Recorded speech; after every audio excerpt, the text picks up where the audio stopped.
యెషయా 61. నీకు వెలుగు వచ్చి ఉన్నది, లెమ్ము తేజరిల్లుము, యెహోవా మహిమ నీ మీద ఉదయించెను. దేవుడు పిలుస్తూ ఉన్నాడు, లెమ్ము తేజరిల్లుము, నీకు వెలుగు వచ్చి ఉన్నదని. ఈ వాక్యమును బట్టి గ్రహించవలసిన రెండు విషయాలు: ఒకటి వెలుగు, రెండు చీకటి.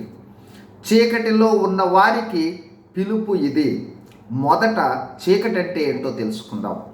వాక్య ప్రకారము పాపము, చెడు, అజ్ఞానము, ఆత్మీయ అంధత్వాలను చీకటిగా చెప్పటం జరుగుతుంది. ఈ ఆధ్యాత్మిక అంధత్వాలు తీర్పులోకి, తరువాత నరకంలోనికి తీసుకువెళ్తాయి.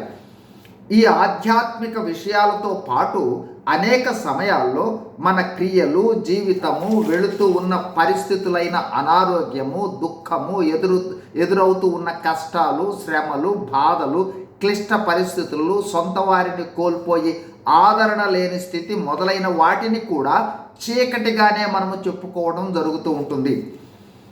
నేడు నోటి మాటతో సర్వ సృష్టి చేసిన దేవుడు పిలుస్తూ ఉన్నాడు, లెమ్ము తేజరిల్లుము, నీకు వెలుగు వచ్చి ఉన్నది.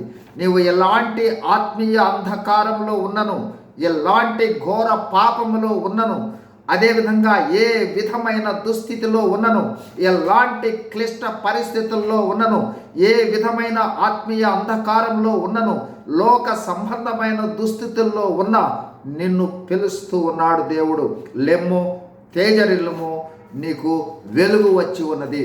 ఆ వెలుగే సువార్త.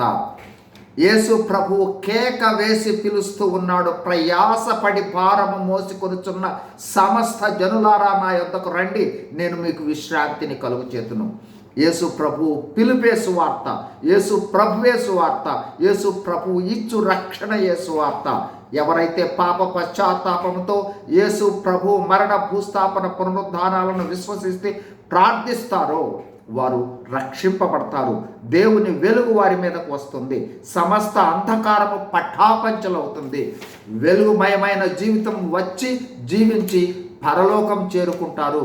లెమ్ము తేజరిల్లుము, యేసు ప్రభువును నమ్మి ప్రార్థించు, దేవుని వెలుగు కార్యాలు చూస్తావు. యేసు ప్రభువును విశ్వసించండి, వెలుగుమయమైన జీవితాన్ని జీవించండి. God bless you. Thank you.